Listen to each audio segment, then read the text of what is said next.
हजारों सालों से लोग एक ही सवाल पूछ रहे हैं कि 4000 साल पहले लोगों ने इतने बड़े पत्थर कैसे उठाए, वो भी बिना किसी क्रेन की मदद के। बात सिर्फ उठाने की नहीं, बल्कि कुछ स्टोन्स तो 180 मील दूर से लाए गए। मतलब एक डबल डेकर के वजन जितने पत्थरों को उठाकर कई 100 मील दूर तक ट्रांसपोर्ट करना। तो असली कहानी आखिर क्या है?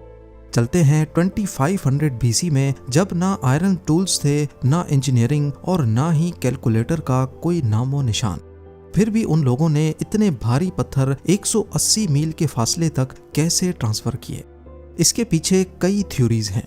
पहली थ्योरी, जिसे लोग रोलिंग थ्योरी कहते हैं, इसके मुताबिक ये लोग स्टोन्स को लकड़ी के गोल गोल रोलर्स पे रख कर खींचते थे। मगर जब रिसर्चर्स ने एरिया चेक किया तो पता लगा कि रास्ते में गीली जमीन और नदियां भी थी, जहां पत्थरों को रोल करके लाना किसी भी तरह मुमकिन नहीं लगता। फिर आई दूसरी थ्योरी। 2016 में नेदरलैंड्स में एक एक्सपेरिमेंट ने जाहिर किया कि रेत पर पानी डालने से फ्रिक्शन काफी हद तक कम हो जाती है, तकरीबन 50% तक। इसका मतलब था कि भारी सामान खींचने के लिए कम लोगों की जरूरत पड़ती थी। यानी जिस चीज को हमने 2016 में जाना, क्या ये कदीम लोग ये ट्रिक पहले ही जान चुके थे? एक और अजीब थ्योरी ये है कि स्टोनहेंज साउंड की मदद से बनाया गया था। जी हाँ, साउंड वेव्स। इस थ्योरी को एक्यूस्टिक लेविटेशन कहते हैं, जिसमें साउंड फ्रीक्वेंसी ग्रेविटी को कम करके पत्थरों को उठाने में मदद करती थी।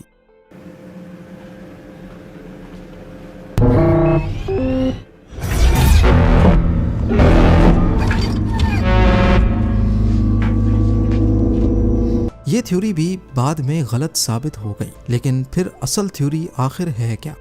आज के आर्कियोलॉजिस्ट कहते हैं कि इन लोगों ने लकड़ी के रैंप, रोप्स और पुली सिस्टम का यूज किया था। न्यू एक्सपेरिमेंट्स के मुताबिक 100 आदमियों की टीम सिर्फ 10 दिन में एक बड़ा पत्थर खड़ा कर सकती थी, सिर्फ लकड़ी, रस्सी और दिमाग की मदद से। पर रिसेंट रिसर्च दूसरी तरफ ये भी कहती है कि स्टोनहेंज सिर्फ रिचुअल्स के लिए नहीं था, बल्कि एक छुपी हुई रोड है जो सोलिस्टिक के सूरज के बिल्कुल सामने अलाइंड है। यानी वो सूरज जो गर्मियों के सबसे लंबे दिन और सर्दियों के सबसे छोटे दिन का सूरज कहलाता है। इसका मतलब हर पत्थर का एक खास मतलब था। इसका एंगल और इसकी डायरेक्शन, सब कुछ किसी खास मकसद के तहत रखे गए थे। यूं कहना भी गलत नहीं होगा कि स्टोनहेंज के पत्थर उठाना सिर्फ आधा राज है, बाकी आधा राज उसकी पोजीशनिंग और पर्पस में छुपा है।